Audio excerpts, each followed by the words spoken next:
že sedíme tu v stánku nejakej neziskovej organizácie a radi by sme zistili vlastne o čo ide. Nejaké zákulisné informácie už mám, nejakú predstavu mám, ale rád by som všetky fámy dal nabok a nechal si to poriadne na jedenkrát na šupu vysvetliť. Niekým, kto tomu rozumie. Takže kolektor, ktorú ľudia podporá, sú 3 základné veci, ktoré my robíme. Majú inovatívne myslenia, kreatívne nápady na nové podnikateľské myšlienky a podobne. Tak čo môžu? V Bratislave sú workingy pre ľudí, ktorí chcú podnikať a chcú mať rovnako nie kancelárskom priestore, ale takú inovatívnom. Tým im vlastne ponúkame ľudí a na networking a tuto napríklad. Čo je to inovatívny priestor a čo si mám pod tým predstaviť? Inovatívny priestor, kde sú ľudia s veľa nápadmi, majú rôzne myšlienky a chcú nejako podporiť podnikanie a urobiť... Coffee shop? Coffee shop? Čo preto spravíš pre našu zem? Čo bude dobré pre túto spoločnosť? Pre našu zem, no. No však ako to, že ako ten priestor vyzerá, ako mi to tak opíš prakticky. Prečo by som tam mal ísť? Teda dobre, áno, viem podnikať, áno, veľkú ideu mám a teraz ako si to dali do drobného. Môžeš tam ísť preto, že tam získaš kontakty na nových ľudí, s ktorými môžeš podnikať, môžeš získať kontakty na investorov, nové nápady a myšlienky a ľudí, ktorí ti pomôžu s tvojim biznisom napríklad.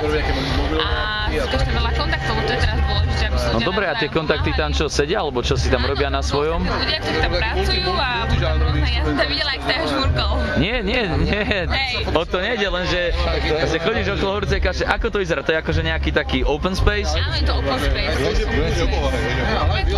Prečo by to malo byť lepšie ako sedieť doma a robiť si na svojich veciach doma? Lebo ja si napríklad rád robím doma, vieš, a mám kľud. Tak vlastne čo, no? A nerad pracuješ s ľuďmi v týme alebo niečo podobné? No tak ako pracujem rád, lenže keď už máš nejaký svoj tým alebo napríklad tým nepotrebuješ, tak tým sa ti vytvára priestor pre individuálnu prácu. Prečo by som mal ísť do nejakého open spaceu? Miesto, nejaké open space, kde pôjdeš a získaš nové nápady na svoje podnikanie, že nemusíš ich priamo získať od tých ľudí, ale inšpiruješ. A aké sú tam služby? Je tam služba v rámci vzdelávania, rôznych podujatí, eventov, mentoringu napríklad a... Ale tak normálne, keďže tam idem pracovať, tak čo tam dostanem teda? Alebo čo, ako to má výhodu ísť oproti tomu ísť do coffee shopu pracovať?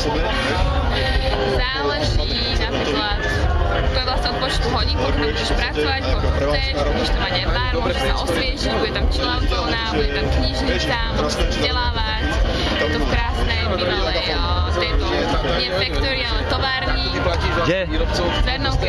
Áno? A to tam nebúrali náhodou? Či to ste iba rozširovali? Aj rozširovali sa. Nebo som počul, že tam niečo búrajú, nejaký azbest tam lieta vzduchom, to ste vy boli? Neboli sme to my, ale bolo to náš investor. Ale ešte to nemám dokončené, takže v pohode, ešte môžu búrať v pohode. A ešte to tam iba zakladáte, hej? Tak už je to otvorené, či ešte nie? Je to v auguste otvorené. Á, dobre. Som robí rekonštrukcia, voda, elektrika a podobné veci. Dobre, pochopil. Perfekt, proste. Takže predávajú niečo, čo nie je. Nie. Ak sa cítiš sám, nevieš čo so sebou, máš kreatívne nápady a chceš na sebe pracovať, tak proste prídi každú druhú stredu Na klubu zbúraj historickú budovu Cvernovky a vysekaj si to. na jelly meetingy. Tam už je, hej, niečo sa už rieši, už je niečo. Áno, to už sú meetingy, ktoré sú hotové. ktoré fungujú. Ak proste máš myšlienku, ľudí na to, že takéto kreatívnu, niečo proste bude a ľudia to majú možnosť. človek, ktorý chce pracovať. A toto chceš, všetko chceš. A ty tam budeš pracovať? Maxo.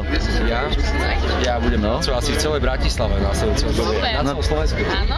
To on chodí na chopok a tak dá pracovať. Dobre, tak myslím, že som to pochopil. Mám nejakú ideu. Takže pani Mieliková, slečna.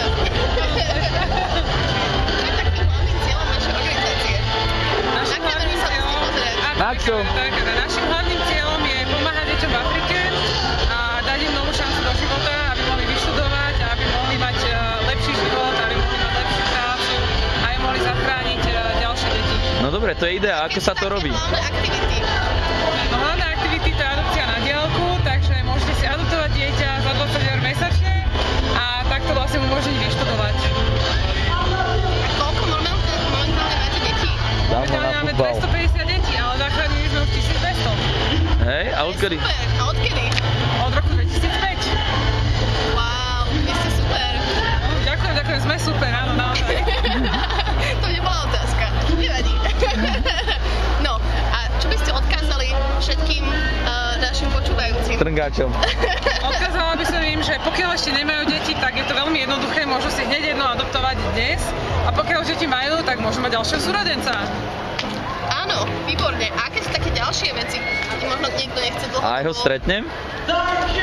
Aj ho môžeš stretnúť, keď si to zaplatíš. Dobre. A nejako, že inak ako dlhodobo, nejakú krátkodobo podporovať, ako môžu? Môžu si kúpiť úplne sexy fľašku návodu, ktorú tu máme. Áno, slečná hosteska ukazuje. Dobre. Pekná fľaša návodu, ktorá tak to sa si dá berem. niesť na opasok, alebo sa dá držať v Opasok ruke, nemám. alebo sa dá zavesiť, ja A neviem. aká je cena? Na piercing. Cena na túto fľašu je 5 eur. 5 eur a týchto 5 eur... 5 eur slovenských? 5 eur slovenských, ktoré idú priamo na projekty v Afrike. Tak dobre. Áno? Dobre, ďakujem vám veľmi pekne za váš čas. Som múdrejší človek. Ďakujem aj ja, som rada, že ste múdrejšia.